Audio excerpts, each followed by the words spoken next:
అందరికీ నమస్కారం. Welcome to it's UTV. ప్రస్తుతం మనతో పాటు ఉన్నారు ప్రముఖులు శివరుద్ర సాధువు గారు. సో గురుగారితో మాట్లాడి మరిన్ని విషయాలు తెలుసుకునే ప్రయత్నం చేసేద్దాం. నమస్కారం గురుగారు. నమస్కారం అమ్మా. ఇప్పుడు ఈ నెగిటివ్ ప్రయోగాలు ఉంటాయి కదా, చేతబడి లాంటి థింగ్స్, బ్లాక్ మ్యాజిక్ అని చెప్పేసి అంటూ ఉంటారు కదా, అవి ఒక వ్యక్తి పైన చేశారు అని గుర్తించడం ఎలాగా? వాస్తవం, ఒక వ్యక్తి చేతబడి చేయబడ్డాడు అనుకుందాం, బాణమతి చేయబడ్డాడే అనుకుందాం, లేకపోతే ఇంకేదైనా బలప్రయోగం చేయబడ్డాడే అనుకుందాం. మొదట ఆ మొహం వాడిపోద్ది, ఈ మొహంలో కలర్ రాదు. నలుగురిలో కూర్చున్నా కూడా ఆయన గారి లోకంలో ఆయన్నే ఉంటారు, అంటే వాళ్ళ లోకంలో వాళ్ళే ఉంటారు. కళ్ళ పైకి బయర్లుగా వినట్టు చూస్తూ ఉంటారు. అదో రకమైన నొప్పి అరికాలల్లా లాగినట్టు పీకినట్టు. మనిషి నిద్రపోతాడమ్మా. ఆ నిద్ర కూడా ఎలా పోతారంటే మనిషిని భయపడి లేపాలి, ఉన్నాడా పోయాడా అని, ఆ విధమైన నిద్రపోతారు. గమనించండి, వెరీ వెల్ స్లీప్. ఎట్లా నిద్రపోతారమ్మా? మంచిగా కళ్ళు, లేకపోతే ఈ పెదాల దగ్గర ఈ గాలి పీల్చుకున్నట్టు ఆ మూమెంట్ కనబడుతుంది. కొన్ని పడుకోవడమే ఒక 2-3 మినిట్స్లోనే మనిషి మన దగ్గర ఉండనట్టు నిద్రపోతాడు. ఆ కళ్ళు ఇట్లా పైకి లేపినట్టు నిద్ర. ఇవన్నీ సస్పెక్టెడ్ కనబడతాయి కదా కొంతమంది చూసినప్పుడు. ఇంతకుముందు బాగానే పడుకుండేవాడు, మొన్న 2-3 నెలల నుంచి మనిషి ఏంది ఇలా పడుకుంటున్నాడు అంటే ఇక్కడ ఏం జరుగుతుందంటే అమ్మా, అలా ఎందుకు పడుకుంటున్నాడు అని అంటే అవతల వ్యక్తి వాడికి కావాల్సిన రూట్లో నిన్ను మలుస్తూ ఉంటాడు. ఇదొక పాయింట్. కాలు మనుషులు పడుకుంటారు కదమ్మా, నిద్రపోగానే కాలు ఇలా కదులుతూ ఉంటుంది. గమనించాలి కొంచెమంది, కొంచెం డెప్త్ ప్రశ్నలు. ఇలా కాలు కదులుతూ ఉంటుంది. ఎందుకు కదులుతుంది కాలు? యాక్చువల్లీ ఈ ప్రశ్నకి జవాబు ఎలా చెప్పొచ్చు అంటమ్మా, అక్కడ నీ యొక్క వీక్నెసెస్ అన్నీ చూసి వాడు నీ కాలుకి ముడేస్తున్నాడు అని అర్థం. అందుకని వాడు నేను లాగుతూ ఉంటాడు ఇలాగా. That is a moment of that. సినిమాలు చూసావా? బాగా చెప్పాలి. అమ్మవారి సినిమాలో వాడెవడో ఏం చేశాడు, ఆ పిండికి పెట్టి కూర్చుంటా ఉంటే యువతలో ఓ నేడుస్తుంటాడు చూడండి. ఇది పిండికి గుచ్చడం ఏంది, వాడు అక్కడ ఏడవడం ఏమిటి? ఇది పిండికి గుచ్చక ముందుకు ఏం చేస్తాడు గమనించాలి. నువ్వు స్నానం చేసుకొని రా అంటాడు, ఎర్ర దుస్తులు వేసుకొని రా అంటాడు, కాళ్ళకు చెప్పులు వేసుకొని రాకూడదు అంటాడు, ఈ సమయానికి రా అని అంటాడు. అంటే వీడు కొన్ని హింట్లు ఇస్తాడు. అంటే నిన్ను సరౌండింగ్స్ నుంచి గమనించి ఆ ప్రాంతాల్లోకి తీసుకొచ్చి పెట్టుకున్న తర్వాత ఇంకా వాడు చేస్తున్న దానికి ఈమె కొంచెం స్పందిస్తున్నట్టు కనబడుతుంటుంది. అదే విధంగా నీ వీక్నెస్ ఏందో చెప్తూ ఉంటే నీ వీక్నెస్ మీద చేసే గేమ్ ఇదంతా. నీ వీక్నెసెస్ ఎవరు చెప్తారమ్మా? ఎక్కడో ఉన్న ఆ గుండుగాడికి నీ వీక్నెస్ ఎవరు చెప్తారో తెలుసా? Your well wishers. ఇది మన దగ్గర జరుగుతుంది. నిన్ను నమ్మిన వ్యక్తి, నీతో ఉన్న వ్యక్తులు మాత్రమే చేయగలరు ఇది. ఇప్పుడు ఎక్కడో ఉన్న వ్యక్తికి నా గురించి అమ్మ నీకు ఎలా తెలుసు చెప్పు? అవును. ఇప్పుడు నా వ్యక్తులు ఎవరో నీతో మాట్లాడే వీక్నెసెస్ చెప్తుంటే నేను ఆ పాయింట్ చేయదు. It is like exam. So I have to go for 6 subject, but I have to read it for only 7 to 8 months 1 subject తీసుకుంటే. సో నేను 35 మార్క్స్ రావాలని పాస్ అయితే ఒక రూటు, లేదు వెరీ వెల్ మెచ్యూర్ రావాలి, నాకు 90 above రావాలంటే ఒక రూటు. ఇదేంటంటే అమ్మ, నువ్వు చదివిన దాన్ని బట్టి, నీ స్టడీని బట్టి, నీ మెమొరీ పవర్ని బట్టి ఎగ్జామ్ రిజల్ట్. ఇక్కడ ఏం చేస్తారంటే ఈ బల ప్రయోగాల మీద పడిన వ్యక్తులందరూ శూన్యమవుతూ ఉంటారు. మనిషి ఒంటరితనం ఎక్కువ కోరుతాడు. కొంతమంది ఏంటంటమ్మా, మద్యం తాగుతూ మాంసమే తింటూ ఉంటా అంటారు. మాంసం తింటారు, మద్యం, మళ్ళీ మిగతాది ఏముండదు, సంసారము, భార్య, పిల్లల మీద ధ్యాస ఉండదు. వాళ్ళ దృష్టి కేవలం మద్యమే. అలా ఉండి లోపల బాడీ పార్ట్స్ అన్నీ పాడే చనిపోతారు. ఇంకొకడు ఉంటాడు, ఆడపిల్లల మీద ధ్యాస ఎక్కువ ఉంటాడు. వాడు ఒక రకమైన కామానికి సంబంధించిన ఆలోచనతో తిరుగుతుంటాడు. చూపే భయానకంగా కనబడే సందర్భం ఉంటుంది. ఇంకొకడు ఉంటాడు, నైట్ పడుకోగానే అందరూ పడుకుంటాడు, అందరూ నిద్రపోగానే మేలుకైతాడు వీడు. వీడి లోకంలో ఉండడు. అంటే చూడండి, అంటే విషయం ఏంటంటే వాళ్ళు మీతో ఉండదలుచుకోలేరు. మీ అందరితో పాటు నటిస్తూనే సడన్గా లేచి అర్ధరాత్రి చూసేవారికి ఈయన గారు ఉంటారు, మొబైల్ పట్టుకోను లేకపోతే ఇంకేదో పట్టుకోను ఏదో ఎడిక్ట్ అయ్యి కూర్చొని ఉంటారు. ఇంకొంతమంది ఎలా ఉంటారంటే అమ్మ, చాలా నీట్గా తయారవుతారు, చూడ్డానికి మంచిగా అంతా చాలా చక్కగా రెడీ అవుతారు. వీళ్ళందరూ ఏం చేస్తారనంటే వాళ్ళకి తెలియకుండా ఇంకొక ప్రపంచాన్ని రన్ చేస్తూ ఉంటారు. బాగా మంచిగా సిద్ధమై ఎడిగిపోతాడు ఈయన తెలుసా అమ్మ. ఆఫీస్కి పోతాడు, ఆఫీస్లో ఎవరితో మాట్లాడుకోడు, ఆయన పని అయినా చేసుకుంటాడు. కానీ ఇంటికి వచ్చేసరికి ఏంటంటే ఇంట్లో వాళ్ళతో కూడా మాట్లాడాడు. సరే ఆఫీస్లో అంటే నువ్వు ఒక బుద్ధిమంతుడు కాబట్టి ఎవరితో మాట్లాడదు, ఇంట్లో అవును గుర్రమని లేస్తారు.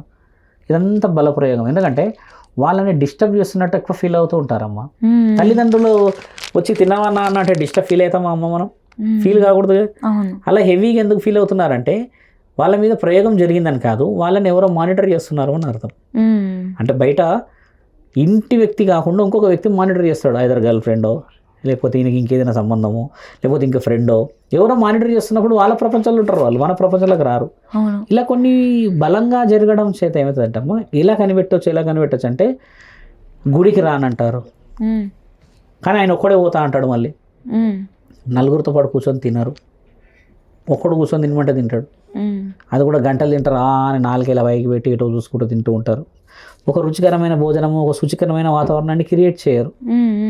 ఇలా మనం ఏం చేయాలంటే మనిషి పడుకున్న దగ్గర నుంచి స్నానం ఎలా చేస్తున్నాడు, మంచి ఎలా ఉంటున్నాడు, చెడు ఎలా ఉంటున్నాడు అన్ని గమనించి తీరితే అమ్మ ఆ తల్లిదండ్రులకు తెలిసిపోతుంది అబ్నార్మల్గా కనబడుతున్నాడు ఏమిటి. ఎప్పట్లా కాకుండా ఇంకోలాగా బిహేవ్. మనిషి కళ్ళు నిద్రపోయిన తర్వాత కూడా అమ్మ వాళ్ళ కళలు ఎలా వస్తాయంటే ఎవరో లాక్కపోయినట్టు పిక్కపోయినట్టు కళలు రావడు, అడవిలోకి నడుచుకుంటూ పోయినట్టు కళలు రావడు, కానీ లేకపోతే ఎవరో ఇటొక వ్యక్తి అటొక వ్యక్తి దగ్గర నుంచి ఇలా గమనిస్తున్నట్టు, చూస్తున్నట్టు, ఏదో అడుగుతున్నట్టు, ఈయన జవాబులు చెప్తున్నట్టు ఇదొక రకంగా ఉంటే నిద్రపోగానే ఈ చెస్ట్ మీద ఏదో బరువు కనబడుతుంటుంది. కొంతమంది అంటారు ఇదెక్కడ బరువు అని. ఇలాంటి ఇప్పుడు దైవం అయితే వచ్చి కూర్చోదు కదమ్మా, ఎక్కడైనా చరిత్రలో ఉందా? ఈ దుష్టగాలులే చేస్తాయి ఇలాంటివి. కాబట్టి యవనంగా ఉన్న వాళ్ళని ముఖ్యంగా అమ్మ నేను చెప్పేది, ఈ ఆడపిల్లలు పెద్ద మనుషులైన తర్వాత సర్టెన్ అవర్స్ తర్వాత బయటికి పోకూడదు తల్లి. అంటే వాళ్ళు ఇంట్లో ఉండాలి. మనం ఏం చేస్తామంటే వాతావరణ రీత్యా అవి ఇవి తెచ్చుకోవడానికో దానికో దీనికో పోతూ ఉంటాం కదా. కొందరు శరీరాలు ఏమో బలంగా ఉంటాయమ్మా, కొందరు బలహీనంగా ఉంటాయి. తర్వాత ముఖ్యంగా చెప్పాల్సిన ప్రశ్న ఏంటంటమ్మా, ఇలాంటి ప్రభావం ఎక్కువ శాతంగా స్త్రీల మీద చూపిస్తూ ఉంటుంది. వీరికి రక్తస్రావం అయ్యే సమయం చాలా బలహీనమైన సమయం. ఎందుకంటే వాళ్ళు ఆ సమయంలో రక్తస్రావం అయ్యే సమయంలో దుష్టగాలి ఎక్కువ శాతంగా ప్రభావితం చేయగలుగుతుంది శరీరాన్ని. దాని మీద చాలా సినిమాలు కూడా తీశారు డాక్యుమెంటేషన్లో. అది ఎందుకంటే ఈ రక్తస్రావం అయిన సమయంలో దృష్టగాలి దైవగాలి అనేది ఉండదు, దైవం దూరంగా ఉండడం చేత ఇది చాలా దగ్గరికి రాగలుగుతుంది. మానిటర్ చేసేది ఇక్కడ చాలా ప్రక్రియ చాలా ఉంటుంది. అంటే నేను చెప్పేది ఒక సాధువులాగా, ప్రతి ఆడపిల్లని నేను ఒక తండ్రిలాగా ఆలోచించి చెప్తుండే ఏంటంటమ్మా, ఈ 4 నుంచి 5 రోజులు జరిగే ప్రక్రియ కంటే ముందు రోజు గుడికి వెళ్ళాలి.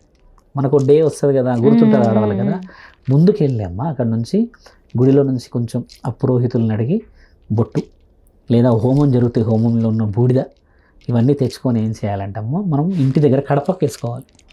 కడప దగ్గర వేసుకుంటే దుష్టకాయలు లోపలికి రాదు. పెద్ద మనుషులు పూర్వం పెద్ద మనుషులు ఉండేవాళ్ళు కదమ్మా. పూర్వం నువ్వు గమనించాల్సిన విషయం ఏంటంటమ్మా, అలా నెలసరిగా ఉన్నా కూడా ఆడపిల్లల విషయంలో నానమ్మలు అమ్మమ్మలు పక్కన ఉండేవాళ్ళు. ఇది ఉంటుంది కదమ్మా, ఈ కొంగు అంటారు కదా, కొంగు వేసి పడుకునేవాళ్ళు, ఇప్పుడు కూడా పడుకునేవాళ్ళు. దానివల్ల ఏమవుతుందంటే ఒక గాలి శరీరాన్ని అట్రాక్ట్ చేయదు. ఇది ఇప్పుడు చేస్తున్నారా అంటే I agree, now we are in very very modern days సొసైటీలో ఉన్నాం. బట్ ఆడపిల్లల శారీరకమైన ఆలోచనలో ఇంకా మోడర్నిటీ ఎప్పటికీ రాదు కదా. దుస్తులు మారుతాయి, వాతావరణం మారుతుంది. వటవట్ ఈ శరీరంలో మార్పులు చేర్పులు పరమాత్ముడి ఆధీనం. కాబట్టి ఇలాంటి సందర్భంలో రక్షణ కవచం చేసుకొని ఇలా ఉండాలి. తర్వాత పురుషుల విషయం అయితే ఏమవుతుందంటే అమ్మా, బైక్ నడిపేటప్పుడు కానీ ఒంటరిగా ఉన్నప్పుడు ఏంటంటే ఈ హై రేడియేషన్ లాగా మైండ్ని డిస్టర్బ్ చేసుకోకూడదు క్షణికంగా. ఒకడు మాట అనగానే చిరాకు బురాకులు కోపం అయిపోతుంటారు. ఎక్కడ పడితే అక్కడ చావులకు పోకూడదు. పెద్ద మనుషులు అంటారు కదా, ఇంత పోకూడదు నాన్న చావులకంటే. ఇప్పుడు యువకులు చూడమ్మా 2 గంటల రాత్రి వరకు తిరుగుతారు. సగం మంది హైదరాబాద్లో అంట మొన్న చెప్తున్నారు, ఆ శ్మశాన వాటికలో కూర్చుంటారు అంట అందరు మద్యం తాగడానికి. అంటే ఎవరు పట్టుకోరు అని చెప్పి కూర్చుంటారు. అంటే వాళ్ళ మైండ్ అంతా అలా చెడు ఉండొచ్చు మంచి ఉండొచ్చు కదమ్మా. శ్మశాన వాటికి ఏమన్నా దేవాలయమా? చెడు రావచ్చు, మంచి రావచ్చు, ఇంకేదైనా రావచ్చు, మీతో పాటు ఆ గాలిలు రావచ్చు. నువ్వంటే మొరటు శరీరం 2 గంటలకి అందులో ఉన్నావంటే నీకేం కాదు. కానీ ఇంట్లో నమ్ముకున్న తల్లి తండ్రి పిల్లలు చిన్నవాళ్ళు అంటే నువ్వు దరిదారిలో పడితే చిన్నవాడివి, ఇవన్నీ చెప్పేవాళ్ళు లేరు కూడా. ఇలా ఒక వ్యక్తిని కనిపెట్టాలి. ఒక రకమైన సడన్ డ్రింక్ కంటిన్యూ ఎడిక్ట్ అవ్వడం కూడా అమ్మ ఒక దుర్మార్గమైన ఆలోచననే. కాబట్టి యువకులకు ఇచ్చే సందేశం ఏంటంటే ఖచ్చితంగా గుడికి వెళ్ళాలి. ఏదో గురువులు చెప్పిన ఏదైనా ఉంటే మాట్లాడాలి. గుడికి వెళ్ళేసి నువ్వు హోమాలు పూజలు పాల్గొనకు. ఆ దేవుడి కాళ్ళ మీద ఒక మొక్కి ఓ పువ్వు పెట్టి కొన్ని కలశాల నీళ్ళు తీసుకుపోయి అక్కడ పోస్తే చాలా పుణ్యం వచ్చిండ అనుకుంటారు కదా తల్లి.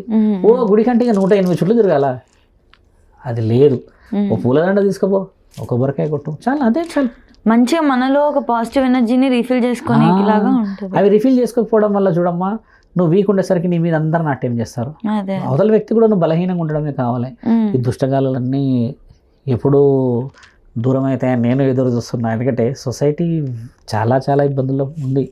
ఎన్నో కుటుంబాలు చాలా ఇబ్బందులు అంటే సతమతం అవుతూ ఉంటాయి కదా. వందల ప్రశ్నలకి లక్షల జవాబులు ఉన్నాయి మన దగ్గర. కానీ నేనేందంటే అమ్మా, ప్రతి ప్రశ్న నిన్ను దాటి రాకూడదు. నీకు తెలిసిపోతాయి. That is called inner soul talking. మన మనస్సాక్షి చెప్తుంది కదా వెదర్ ఈడు మంచోడో చెడ్డోడో అని.